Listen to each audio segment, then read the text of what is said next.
Our youth council is basically us players coming together to form like a little group to help improve the club in a way. It looks at elements that the exec committee and the managers of the club might not have seen, certainly from like a player's perspective, so we're able to give them another perspective and way of looking at things that they might not have thought about. As we are actually the players, our opinion's a little bit more valid because we know what we want to change and we know more about it. We're made up of 14 players, a few younger coaches of the club and also some referees. The whole idea is that we come together to meet every month. We discuss what we think the club's doing well, what they could do differently, what we'd like to see them improve, things that we could change and where we can have an impact on the club that will really benefit the players as a whole, because we're there to represent the rest of the players at the club and to be a voice for them. We have around over 300 children here, so they can't listen to all 300 children to see what they want.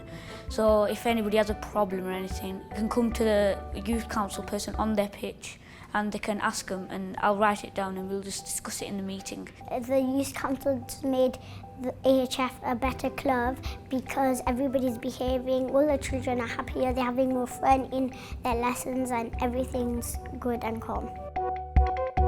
The young players don't always confide in their managers, don't always confide in their parents.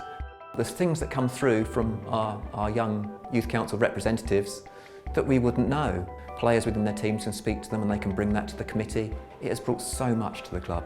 A lot of the times it's the adults making the decisions, whereas it's the young kids who are actually coming in and playing. So for us it was very important to get their views on actually what they felt would benefit them. It's getting young people interested at an age where they can have impact and that they can see that shape the landscape of the game.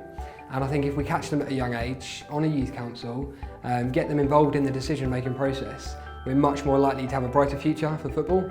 I've been at Tankerton since I was 6 years old and I just felt that it was my time to try and give something back to the club, trying to make an impact and leave a legacy for the next generation of players to come in and try and build upon what I've done and what was currently in place.